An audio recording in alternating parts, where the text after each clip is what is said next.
दोस्तों नमस्कार। RRB assistant loco pilot और टेक्नीशियन के लिए जो प्रैक्टिस सेट की सीरीज है, जिसमें आज हम मैथ्स के कुछ क्वेश्चंस देखेंगे। टोटल क्वेश्चन है 25 इंपॉर्टेंट क्वेश्चन है। सेट स्टार्ट करने से पहले टाइम मैनेजमेंट के कुछ टिप्स हैं जो सीबीटी एग्जामिनेशन के लिए आपके यूजफुल होंगे। फर्स्ट लुक में जो वन लाइनर क्वेश्चन होते हैं, जो जो आपका स्ट्रॉन्गेस्ट पार्ट है, उसको आप पहले कर लेंगे। जो वन शॉट में जिसका आंसर आप जानते हैं, उस टाइप के क्वेश्चन से स्टार्ट करेंगे। मिड टाइम में हम मैथ्स के क्वेश्चन को करना चाहिए और लास्ट में जीके जीएस या इंग्लिश के क्वेश्चंस को करना चाहिए, जिसके लिए बहुत ज़्यादा दिमाग लगाने की जरूरत ना हो। अगर लास्ट में मैथ्स का क्वेश्चन पकड़ेंगे तो हो सकता है कि प्रेशर में गलती करेंगे। किसी भी क्वेश्चन में 2 मिनट से ज़्यादा टाइम नहीं देना है। जो क्वेश्चन 2 मिनट में नहीं बना वो 2 घंटे में भी नहीं बनेगा एग्जामिनेशन हॉल में। प्रत्येक क्वेश्चन के बाद घड़ी को नहीं देखना है। आप इस तरीके से प्रैक्टिस करें कि 15 मिनट में कितने क्वेश्चन आपका ऑन एन एवरेज होता है। 15 मिनट बाद आप घड़ी को देखें। पेपर को क्लोजिंग टाइम से 5 मिनट 10 मिनट पहले खत्म कर लें, ताकि री लुक के लिए कोई क्वेश्चन छूट तो नहीं रहा है।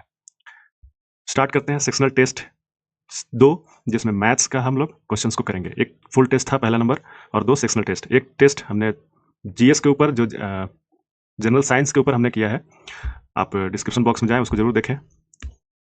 पहला क्वेश्चन है, 5 वर्षों के लिए प्रति वर्ष साधारण ब्याज 9% की दर से कोई एक्स को निवेश करने पर उतना ही ब्याज मिलता है जितना कि 8 वर्षों के लिए प्रति वर्ष साधारण ब्याज, जिसका रेट है 6.25% के रेट से वाई को निवेश करने पे। तो दोनों मूलधन एक्स और वाई का रेशियो फाइंड करना है। इसमें की कंसेप्ट पकड़िए। की कंसेप्ट ये है कि दोनों मूलधन के साथ जो ब्याज जुड़ा हुआ है वो बराबर है। यदि एक्स मूलधन है, उसमें 9% का इंटरेस्ट है और 5 वर्षों के लिए, तो इंटरेस्ट का फॉर्मूला क्या होता है? P into N into R by 100। तो इस हिसाब से क्या होगा? 100। ये जो इंटरेस्ट है वो सेम है y इंटू 8 इंटू 6.25। अब इसको कैलकुलेट कीजिएगा तो ये आ जाएगा 45x is equal to 50y। तो x by y is equal to क्या हो जाएगा? तो x by y is equal to हो जाएगा 10/9। सी इसका आंसर हो जाएगा। नेक्स्ट क्वेश्चन है, दिए गए प्रश्न को पढ़ना है, जिसमें से एक स्टेटमेंट दिया हुआ है और ये स्टेटमेंट है, यदि x एक प्राकृतिक संख्या है तो x प्लस 6 एक विषम संख्या होगा। उसके लिए 2 स्टेटमेंट दिया हुआ है। x माइनस 15 एक पूर्ण संख्या होगा और x माइनस 6 एक विषम संख्या होगा। तो क्वेश्चन पूछ रहा है कि ये प्रश्न है और इसके 2 उत्तर हैं। तो पूछ रहा है कि प्रश्न का उत्तर देने के लिए पहला नंबर ऑप्शन सफिशिएंट है, दूसरा नंबर ऑप्शन सफिशिएंट है, दोनों ऑप्शन सफिशिएंट होना चाहिए या दोनों में से कोई नहीं। यही 4 ऑप्शन है। इसका सोल्यूशन हम कैसे निकालेंगे? इसका सोल्यूशन निकालने से पहले क्वेश्चन को समझना जरूरी है। x एक प्राकृतिक संख्या है, तो x प्लस 6 विषम संख्या हो, इसके लिए इन दोनों में से कौन सा कंडीशन फुलफिल होगा, यानी किस कंडीशन के कारण ये हमारा x प्लस 6 ऑड नंबर निकल जाए। तो पहला ट्राई करते हैं। x माइनस 15 जो है वो एक पूर्ण संख्या होगा। पूर्ण संख्या क्या होता है? Whole numbers. होल नंबर क्या होता है? जीरो भी होता है, पॉजिटिव भी होता है और निगेटिव होता है, बट इंटीजर होना चाहिए। इंटीजर का मतलब होता है 1 2 3 4 5 -1 -2 -3, जीरो भी, ये इंटीजर होते हैं। तो ये कहता है कि x माइनस 15 एक इंटीजर हो। अगर ये इंटीजर होता है x माइनस 15, तो x प्लस 6 ऑड नंबर होगा। क्या ये सही है? x की वैल्यू आप लीजिए 16, तो 16 में से माइनस 15 करेंगे तो 1 आएगा। 1 एक इंटीजर है, बात सही है। ये इक्वेशन तो सेटिस्फाई कर रहा है।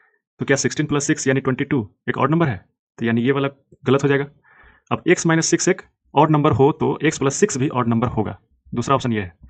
दूसरे ऑप्शन को भी वेरीफाई कर लेते हैं। यदि x माइनस 6 एक ऑड नंबर है, ठीक है, तो x की वैल्यू 7 ले लेते हैं, तो 7 माइनस 6 इज इक्वल टू 1, तो ऑड नंबर हो गया, ये सेटिस्फाई हो रहा है। और 7 प्लस 6 क्या हो गया? 13, ये भी ऑड नंबर है, यानी 2 सही है। तो इसमें क्या होगा? उत्तर देने के लिए 2 अकेला पर्याप्त है, जबकि 1 अकेला पर्याप्त नहीं है, यानी ए इसका करेक्ट आंसर हो जाएगा। नेक्स्ट क्वेश्चन है, एक pipe A B C, 3 pipe है टंकी में। जो ए जो है वो 4 घंटे में, बी 10 घंटे में टंकी को भर सकता है, जबकि तीसरा जो पाइप है वो 6 घंटे में टंकी को खाली कर सकता है। यदि तीनों पाइप को एक साथ खोल दिया जाए तो आधी टंकी भरी हो, तो आधी टंकी भरने में, बाकी के आधी टंकी भरने में कितना टाइम लगेगा? क्वेश्चन को ध्यान से पढ़ना है, गलती नहीं करना है कि फुल टंकी वाला आंसर मार देना है। इसको कैसे बनाते हैं? ए टंकी को भरने में 4 घंटा, यानी उसकी एफिशिएंसी कितनी हो गई? 1/4। बी टंकी को भरने में 10 घंटा, उसी प्रकार से हम जब चूंकि ये फिल कर रहा है तो प्लस साइन लेंगे, ध्यान दीजिएगा। और तीसरा टंकी खाली करने के लिए 1/6, ये हमारा हो गया तीनों टंकी को एक साथ भर दे तो टोटल टाइम। इस फॉर्मूला का इस्तेमाल करके हम इसको बना लेंगे। इसको एलसीएम ले लेंगे तो क्या आएगा 60, यहाँ आएगा 15 प्लस ये 6 minus 10 is equal to 1/t। तो ये हो जाएगा 11/60 इज इक्वल 1/t। तो t यानी कितना टाइम लगेगा, t इज इक्वल टू हो जाएगा 60/11, यानी B option is correct. Next question है, यदि 12x² minus ax plus 7 is equal to ax plus 9x plus 3 का एक पुनरावृत्त समाधान है, यानी एक ही सिंगल वैल्यू है, तो a का वो नहीं है, a का पूर्ण सकारात्मक यानी पॉजिटिव सॉल्यूशन क्या होगा, a का हमको आंसर निकालने के लिए बोल रहा है, a का क्या वैल्यू आएगा। तो इसको अप्रोच कैसे करेंगे, सबसे पहले इसका जो क्वाड्रेटिक इक्वेशन है उसको हम सॉल्व करेंगे। तो ये क्या दे रहा है, 12x² minus ax plus 7 is equal to ax plus 9x plus 3।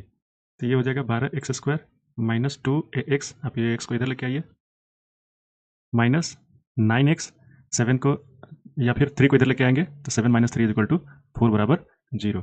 तो ये हो जाएगा 12x² माइनस x को कॉमन ले लीजिएगा तो 2a plus 9 plus 4 equal to 0। ये हो गया क्वाड्रेटिक इक्वेशन, सिंप्लीफाइड इक्वेशन। अब इसमें बोल रहा है कि केवल एक समाधान है, यानी डिटर्मिनेंट क्या होगा, 0। जब डिटर्मिनेंट 0 होता है तो इसका वैल्यू, डिटर्मिनेंट का वैल्यू होता है b² minus 4ac is equal to 0। B क्या हो गया 2a प्लस 9, ए क्या हो गया 12 और सी क्या हो गया 4। अब वैल्यू इसमें पुट कर देंगे, वैल्यू पुट करेंगे तो ये आएगा। अब इसको सॉल्व कर देंगे, तो जब सॉल्व करेंगे तो वैल्यू आएगी a इज इक्वल टू 3 आएगी वैल्यू। आप इसको सॉल्व कर लीजिएगा, ये बताने की जरूरत नहीं है। नेक्स्ट क्वेश्चन रीजनिंग से लिया है, निम्नलिखित क्रम में से लापता जो यहाँ पे दिया हुआ है, यानी नेक्स्ट जो वैल्यू आएगा वो क्या होगा। इसको हम लोग कैसे सॉल्व करेंगे, आप इस फर्स्ट सेकेंड थर्ड फोर्थ इसको ध्यान से देखिए। तो दिया हुआ है GPW, अब सेकेंड में U ऐड हो गया, U का पोजीशन W से क्या होता है UVW, यानी 2 माइनस में जा रहा है, यहाँ पे 2 यहाँ से माइनस हुआ। नेक्स्ट में क्या हुआ कि एक I जुट गया, I का पोजीशन क्या होता है GHI, यानी 2 प्लस हो गया, तो यहाँ पे क्या हो गया 2 प्लस, और यहाँ पे क्या था -2। यानी थर्ड पोजीशन में फिर देखिए नया टर्म जुट गया S, वो उसका पोजीशन क्या होता है U से 2 और माइनस, यानी फिर से इधर एक -2 हुआ, एक +2 और होना चाहिए, वो कहाँ पे होगा, वो I के बाद ऐड होगा। तो I के बाद +2 क्या होता है IJK, यानी इसका सोल्यूशन क्या होगा GIK, GIK वाले 2 निकले C और D। अब P बाकी की चीज़ें लिख दीजिए जो लिखा हुआ है PSUW, यानी ये D इसका आंसर करेक्ट हो जाएगा। यानी इस क्वेश्चन का पैटर्न ये था, सबसे पहले -2 एंड देन +2, ये -2 तो है ही पहले से। नेक्स्ट में क्या हुआ, एक और -2 जुटा, तो हमें क्या फाइंड करना है, एक +2 इधर ऐड कर देना है, ये तो पहले से था ही, ये भी पहले से है और ये भी पहले से है, ये वाला सिर्फ ऐड कर देना है, तो ये आएगा वैल्यू के। नेक्स्ट क्वेश्चन है, इसी में सीरीज टाइप का ही क्वेश्चन है, एक सीरीज दिया हुआ है AZBYCXDW, तो नेक्स्ट क्या होगा, तो इसको कैसे निकालेंगे, A इधर है Z इधर है, यानी फर्स्ट में अल्फाबेट्स का सारा लास्ट लेटर ले रहा है, नेक्स्ट में एक इधर आया और एक इधर आया, थर्ड में ये इधर आया ये इधर आया, ये D आ गया W आ गया, तो नेक्स्ट क्या होगा D के बाद E और उसके W के पहले भी, यानी पहला A option correct. Next question है 7577 को एक पूर्ण वर्ग बनाने के लिए इनमें से कौन सी सबसे छोटी संख्या घटाई जाए। ट्रिकी क्वेश्चन, इसको कैसे सॉल्व करेंगे, इसको सॉल्व करने का तरीका यह है कि हमें स्क्वायर इसको बनाना है, कितना घटाएं कि ये स्क्वायर हो जाए। तो सबसे हम देखेंगे कि 80 का जब स्क्वायर करते हैं तो क्या मिलता है 6400, और 90 का स्क्वायर करेंगे तो 8100, यानी ये 8100 के करीब है। और जब हम 85 का स्क्वायर करेंगे तो हमको मिलेगा, ये मिलेगा 7225, यानी ये 85 के बाद एक 86 का स्क्वायर निकाल लीजिए, 87 का स्क्वायर निकाल लीजिए, यानी 87 का स्क्वायर आप देखेंगे कि उसके आसपास मिलेगा, 86 में तो होगा नहीं क्योंकि ये 7225 ही है, और यहाँ पे है 7577, तो ये 86 का स्क्वायर से ज़्यादा ही है, 87 के स्क्वायर के आसपास मिलेगा, उसमें से आप देख लीजिएगा कि कितना ज़्यादा है उतना माइनस कर देना है। इसको कैलकुलेट करने पे आंसर आ रहा है 8 is the correct answer, D. Next question है 16 लड़कों का एक समूह है जिसका औसत अंक है 20। एक लड़का ने ग्रुप छोड़ दिया, जिसके फलस्वरूप जो औसत है वो 21 हो गया। यानी जो ग्रुप छोड़ा है वो 20 से कम वैल्यू का होगा, तभी ना औसत बढ़ गया। एक अन्य छात्र इसमें शामिल हो गया, पहले वाले ने छोड़ा और दूसरा उसकी जगह पे आ गया। उसको जब हम ऐड करते हैं तो औसत हमारा आ जाता है 21 से 21.5, यानी जो ऐड हुआ है वो भी 21 से कम होगा। अभी पूछ रहा है कि समूह को छोड़ने वाले और शामिल होने वाले छात्र का औसत क्या है। देखिए 16 लड़के हैं, एवरेज वैल्यू 20 है, कितना हो गया total age marks, sorry total marks हो गया कितना 320। अब एक लड़का चला गया तो लड़के कितने हो गए 15, एवरेज कितना बढ़ गया 21, तो ये कितना हो गया 315, तो इन दोनों का डिफरेंस कितना हो गया 5, यानी एक लड़के का मार्क्स कितना है 5। अब सेकंड केस हम लोग देखते हैं। सेकंड केस तक सिचुएशन ये था, 15 लड़के, औसत एवरेज, एवरेज मार्क्स 21। अब इसमें से एक लड़का ऐड हो गया तो टोटल लड़के कितने हो गए 16, और एवरेज कितना हो गया 20.5, तो ये कितना हो गया 328। ये कितना मार्क्स बढ़ गया, ये डिफरेंस कितना आया 13, यानी दूसरे का मार्क्स कितना है, जो लड़का नया आया है उसका 13 मार्क्स है, इन दोनों का एवरेज निकालना है तो कितना होगा 9, यानी डी आंसर। नेक्स्ट क्वेश्चन है कि दो दोस्त ने मिलकर एक कार खरीदा, जिसमें से एम ने कार खरीदने में पैसा दिया टोटल पैसे का 3/7 भाग, और एन ने दिया रिमेनिंग यानी 4/7 पार्ट।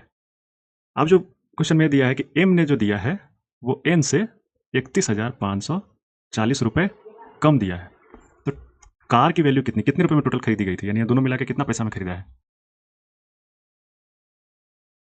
इसको कैसे बनाएंगे, देखिए एम का शेयर कितना था 3/7, एन का शेयर कितना था 4/7, डिफरेंस कितना आया 1/7, टोटल प्राइस कितना है एक्स, और ये डिफरेंस कितना है 31,540।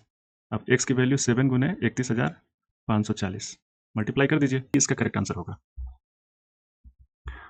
नेक्स्ट क्वेश्चन है, अजय 12 दिनों में एक पेंटिंग बना सकता है और अमित जो है वो अजय से 70% अधिक कुशल है, यानी एफिशिएंसी अमित की अजय से 70% ज़्यादा है, तो इस पेंटिंग को बनाने के लिए अमित कितना दिन लेगा, तो ऑब्वियसली 12 दिन से कम लेगा, क्योंकि अजय 12 दिन में बना रहा है, तो अमित उससे 70% एफिशिएंट है, कितना होगा बनाइए।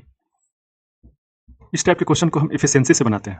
एफिशिएंसी ये होता है कि 1 डिवाइड बाई टोटल टाइम, यानी इस केस में अजय कितना दिन में करता है 1/12, यानी 1/12 इज द एफिशिएंसी, और अमित का एफिशिएंसी कितना होगा 1/12 इंटू 70% ज़्यादा, यानी 1.7, ये इसकी एफिशिएंसी हो गई। तो टाइम निकाल लेंगे, टाइम क्या होता है हमने अभी बताया कि एफिशिएंसी अगर निकालना है तो 1/टाइम, और अगर टाइम निकालना है तो 1/एफिशिएंसी। अमित की एफिशिएंसी क्या है 1/ए, तो टाइम निकाल देंगे तो क्या होगा 12 ऊपर चला जाएगा और 1.7 नीचे आ जाएगा। इसको ऐसे करेंगे तो 120/17 आया, डी आंसर। 15, 30 और 45 मिनट के अंतराल पर क्रमशः 3 घंटियां बजती है। यदि वह सुबह 8 बजे पर एक ही साथ बजी थी, यानी 8 बजे के टाइम पे तीनों घंटियां बजी थी, तो अगली बार वो कितनी बार बजेंगी। तो इसको कैसे बनाएंगे, पॉज करके आप ट्राई कर लीजिए। देखिए इसका हम 15, 30 और 45 का एलसीएम निकालेंगे तो कितना आएगा 90। 90 माने इसको 90 डिवाइड बाई 60 करेंगे तो 1 घंटा 30 मिनट, 8 में 1 घंटा 30 मिनट, 8 बजे चूंकि पहली बार एक साथ बजा था, तो नेक्स्ट 1 घंटा 30 मिनट बाद बचेगा, तो ये 9:30 पे बजेगा एक साथ फिर से। नेक्स्ट क्वेश्चन बड़ा इजी है, सिंप्लीफिकेशन है। सिंप्लीफिकेशन में कुछ रूल्स हैं, सबसे पहले छोटी कॉस्ट, फिर मंथली कॉस्ट एंड देन बड़ी कॉस्ट, और इसमें पहले भागा देन गुना, उसके बाद प्लस एंड देन माइनस। तो ऐसे जो इनका ऑर्डर है, ये ऑर्डर से कैलकुलेट कर लीजिए तो वैल्यू ये आएगा, वैल्यू आएगा 26, इसको कैलकुलेट कर लीजिएगा। नेक्स्ट 13 नंबर क्वेश्चन बड़ा इंपॉर्टेंट है। एक घन का जो परिमाप है वो वर्ग के परिमाप का 2 गुना है, और घन का आयतन जो है वो वर्ग के क्षेत्रफल का 4 गुना है। तो पूछ रहा है कि वर्ग की भुजा की लंबाई ज्ञात कीजिए। इसको कैसे बनाएंगे, घन का परिमाप कितना होगा 12y, और वर्ग का परिमाप का 2 गुना है, वर्ग का परिमाप कितना होता है 4x, घन को हमने y मान लिया, वर्ग को x मान लिया, उसकी भुजा की लंबाई, तो ये हो जाएगा 12y is equal to 8x, यानी 3y is equal to 2x। ये हो गया हमारा इक्वेशन 1।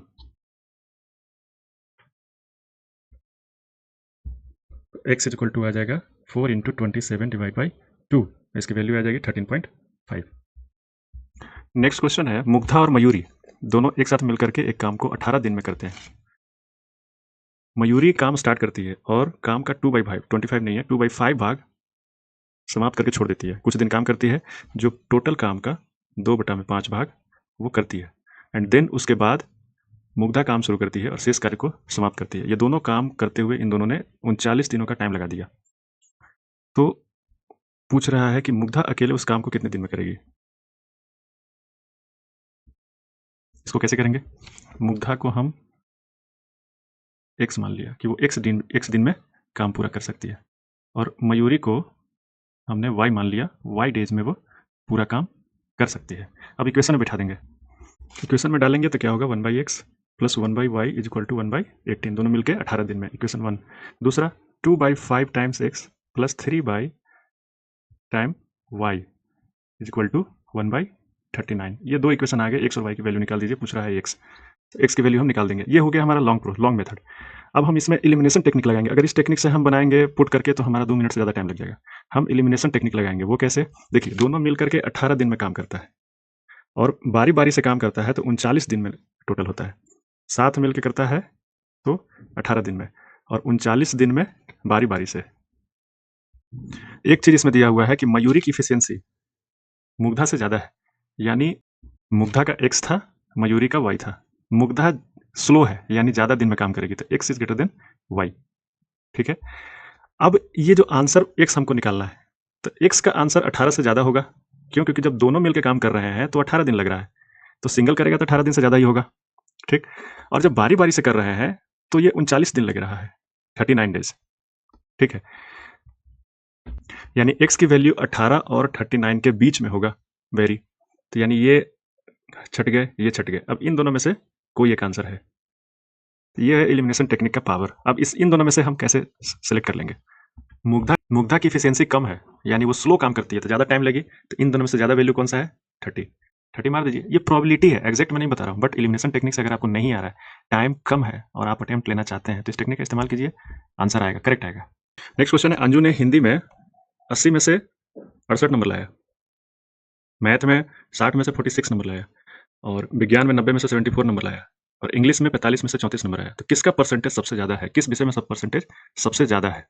तो परसेंटेज निकालने के लिए हम क्या करेंगे, जो marks obtained divide by total marks कर देंगे सब में। अब इसमें से हमको सेलेक्ट करना है कि किसका रेशियो सबसे ज़्यादा है। तो देखिए, ये साइंस का और इंग्लिश के ऊपर ध्यान दीजिए। ये 45 है, 90 है, बेस दोनों। अगर इसमें हम 2 से मल्टीप्लाई कर देंगे तो ये 90 हो जाएगा, ये हो जाएगा, तो ये हो जाएगा कितना ऊपर में, 68 डिवाइड बाई 90। तो ये इंग्लिश तो चला ही गया, क्योंकि इससे ज़्यादा है 74। तो एक हमारा ऑप्शन एलिमिनेट हो गया। दूसरा ऑप्शन एलिमिनेट करने का टेक्निक ये है कि डिफरेंस देखिए, ये 46 और 60 के बीच में डिफरेंस है 14, और यहाँ पे डिफरेंस कितना है, 12। जितना डिफरेंस कम होगा परसेंट, यानी ये जो डिवीजन है उसकी वैल्यू उतना ही ज़्यादा होगी। तो इन दोनों में से ये तो सेलेक्ट हो गया।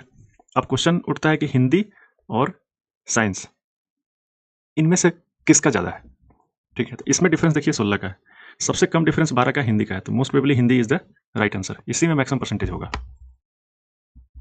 अब केवल डिफरेंस से नहीं होगा, difference with respect to denominator. Denominator कितना है इसमें, 80 है, और इसमें कितना है, 90। एक तो डिफरेंस ज़्यादा है, ऊपर में डिवाइड भी 90 से हो रहा है, यानी ज़्यादा बड़ा डिवीजन से हो रहा है। अब ये एक तो डिफरेंस भी कम है 12 का, और डिवाइड भी 80 से हो रहा है, तो मोस्टली मतलब प्रोबेबली है कि हिंदी का आंसर ज़्यादा होगा।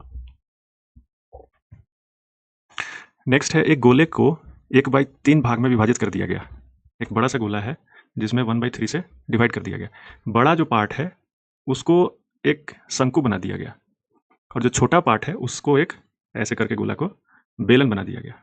ठीक है, इसका रेडियस तीनों अलग अलग है।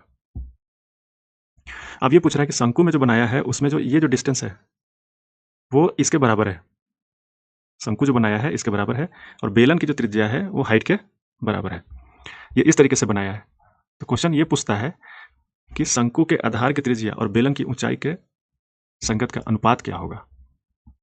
यानी क्वेश्चन में इन दोनों का, इस शंकु का और इस बेलन का रेडियस का रेशियो पूछ रहा है। अगर इसका R1 है और इसका R2 है, तो क्वेश्चन पूछ रहा है R1 डिवाइड बाई R2 क्या होगा। इसका आंसर इस तरीके से निकालेंगे कि गोले को 1/3 भाग में डिवाइड किया गया, तो छोटे गोले को क्या मिलेगा, 1/4। अब बड़े गोले को क्या मिलेगा, 3/4। बड़े गोले से शंकु बनाया गया। अब ये जो 3/4 किया गया है, तो वॉल्यूम निकाल लेंगे। वॉल्यूम, ये कितना वॉल्यूम होगा, तो ये होगा 3/4 गुने 4/3 पाई आर क्यू। गोले का वॉल्यूम होता है 4/3 पाई आर क्यू। तो 4 से 4 कट गया, 3 से 3 कट गया, यानी पाई आर क्यू, ये बड़े गोले का हो गया।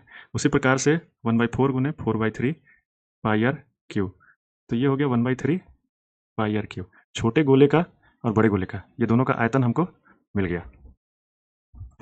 ये बड़े वाले आयतन से शंकु बनाया गया है, तो ये बड़े वाले आयतन से शंकु बनाया गया। तो शंकु का आयतन क्या होता है, 1/3 पाई R1 क्यू। क्यों? क्योंकि शंकु का हमको त्रिज्या नहीं पता है, तो यहाँ से पाई R1 की वैल्यू हो जाएगी cube root of R, sorry 3R, ये 3 छूट रहा है, 3 यहाँ से यहाँ जाएगा ना, तो ये R1 की वैल्यू आ गई क्यूब रूट ऑफ 3R। उसी प्रकार से हम ये छोटे वाले बेलन का आयतन निकालेंगे, तो बेलन का आयतन होता है, जो कि पाई आर स्क्वायर एच है, तो एच की वैल्यू आर के बराबर है, तो pi R cube is equal to, ये R2 हो गया है, is equal to 1/3 pi R cube. ठीक है, तो पाई से पाई कैंसिल हो गया, तो R2 की वैल्यू आ गई 1/क्यूब रूट 3R। अब क्वेश्चन में क्या पूछ रहा है, शंकु का रेडियस, यानी R1 डिवाइड बाई R2 का रेशियो, तो क्या आएगा, cube root 3R divide by 1/क्यूब रूट 3R। R से R कैंसिल हो गया, तो इसका रेशियो क्या निकल के आएगा, क्यूब रूट 9:1। क्यों? क्योंकि ये जाके मल्टीप्लाई हो जाएगा, तो क्यूब का क्यूब यही रहेगा 3 गुने 3, और ये 1 का 1 यहाँ हो जाएगा, तो ये बी इसका करेक्ट आंसर। नेक्स्ट क्वेश्चन है कि tan इज इक्वल टू 1/√5, तो sec square cosec square minus sec square का वैल्यू क्या होगा।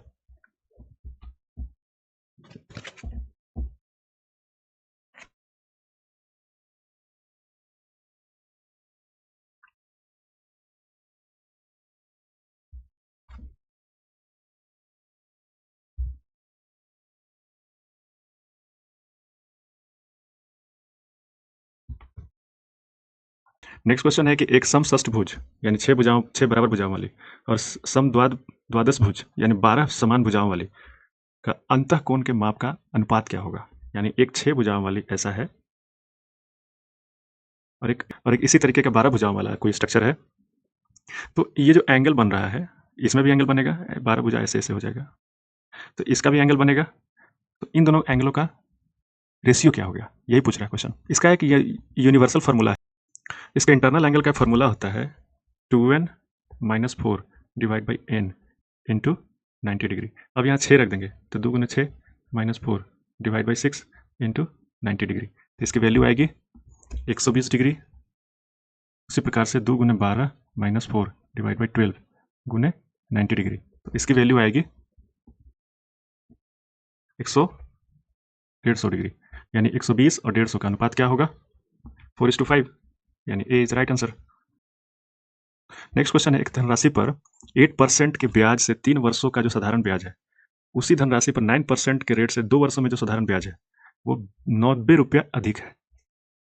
ठीक है, यानी 8% में जो 3 साल वाला वैल्यू है, और 9% में 2 ईयर का जो सिंपल इंटरेस्ट का वैल्यू है वो ज़्यादा है, 90 रुपीज़।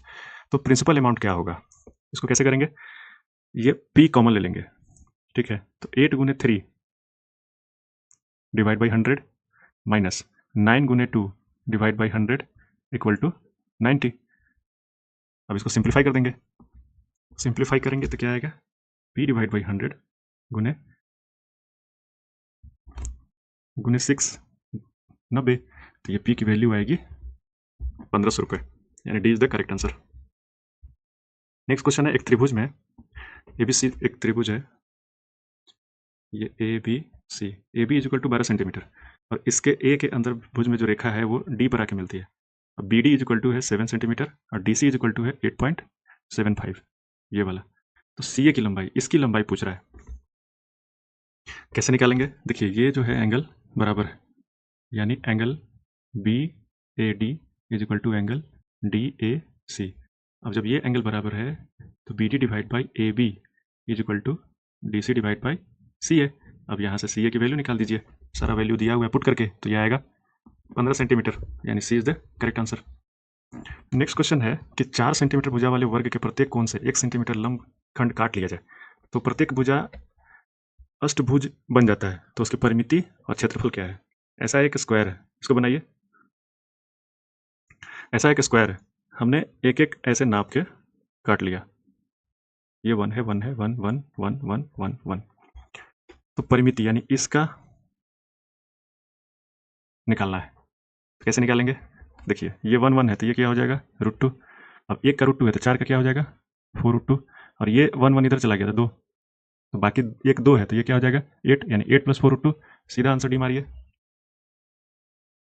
नेक्स्ट क्वेश्चन है कि 1568 को किस छोटी संख्या से विभाजित किया जाए ताकि परिणामी संख्या एक पूर्ण वर्ग हो? तो इसका क्या करेंगे, सिंपल सा 1568 लेंगे, इसको 2 से डिवाइड करते जाएंगे करते जाएंगे करते जाएंगे। जब डिवाइड कर लीजिएगा तो आप उसका फैक्टर बनाइए। जैसे 2 से डिवाइड कीजिएगा तो 7 8 4, ऐसे ही डिवाइड करते जाइए। तो जो फैक्टर बनाइएगा उसमें से जो बच गया वही उसका आंसर है, तो ये बचेगा 2 एक्स्ट्रा बच जाएगा इसमें। नेक्स्ट क्वेश्चन है, यदि a + 1/a = 1, a + 1/a = 1, तो पूछता है aq + 1/aq = व्हाट, क्या होगा? इसको क्यों कर दीजिए। तो फार्मूला क्या होता है, AQ + BQ + 3a² × B + 3a B²। a से a कट गया, a से a कट गया। जब इनको कॉमन करेंगे तो जब इसको कॉमन करेंगे तो ये आएगा AQ + 1/AQ = 3a + 3 1/a = 1, यानी AQ + 1/AQ + 3 × a + 1/a = 1। इसकी वैल्यू 1 है तो हो जाएगा AQ + 1/AQ + 3 = 1। तो इसकी वैल्यू क्या आएगी, 3 को इधर ले जाएंगे तो -2। D is the correct answer. Next question है, एक प्रश्न दिया हुआ है जिसमें से कंपनी एक्स को लाभ 2014 में की अपेक्षा 2016 में प्रतिशत क्या होगा। इसके दो स्टेटमेंट है, स्टेटमेंट 1 स्टेटमेंट 2। स्टेटमेंट 1 कह रहा है कि 2014 में 1 लाख रुपए था प्रॉफिट, जो वर्ष 2015 में 10% अधिक है 2014 से। तो क्या 16 का हमको प्रतिशत वैल्यू मिल जाएगा क्या? केवल एक स्टेटमेंट से कभी नहीं मिलने वाला है। वहीं हम दूसरा स्टेटमेंट को देखेंगे, कंपनी का वर्ष 2016 में लाभ 2 लाख रुपया था, जो वर्ष 2014 में 1 लाख रुपया था। तो अभी ऑब्वियसली कितना प्रतिशत ज़्यादा हुआ, 100% ज़्यादा हुआ। 2014 में 1 लाख है, 2016 में 2 लाख हो गया, तो उसे 100% का ग्रोथ है। तो ये सिर्फ 2 स्टेटमेंट से निकल जाएगा, यानी B is the correct answer. और आज का लास्ट क्वेश्चन है, इस वीडियो का लास्ट क्वेश्चन है, दिए गए क्रम में 20वां वैल्यू क्या होगा? ये क्रम है, क्या क्रम है, -50 -47 -44, ऐसे करके 20th वैल्यू क्या होगा? तो ये अर्थमेटिक प्रोग्रेशन का क्वेश्चन है। इसको कैसे करेंगे? अर्थमेटिक प्रोग्रेशन में हम लोग जानते हैं कि जो nth वैल्यू होगा उसका फॉर्मूला ये होता है, फर्स्ट वैल्यू यानी a + n - 1 × d। d is difference, कितना का डिफरेंस है, 3 का, तो d का वैल्यू 3 आ गया। ये हमारा tnth हो गया, ठीक है। तो a की वैल्यू कितना है, -50। 20वां n क्या हो गया, वो नंबर, तो 19 × 3, ऑब्वियसली ये 57 होगा, -50 करेंगे तो 7। D is the correct answer. तो इसी के साथ हमने बहुत ही इंपॉर्टेंट 25 क्वेश्चन हमने कवर कर लिए RRB एग्जामिनेशन के लिए। और ये क्वेश्चंस का जो लेवल था काफ़ी टफ क्वेश्चंस थे, ऐसा नहीं कि बहुत इजी क्वेश्चंस है, बहुत टफ क्वेश्चंस है। प्रैक्टिस कीजिए और चैनल में नए हैं तो सब्सक्राइब कीजिए। अगर सब्सक्राइब कर लिया है तो इसको और भी बच्चों को भेजिए। Thank you so much, love you 3000। Please subscribe this channel.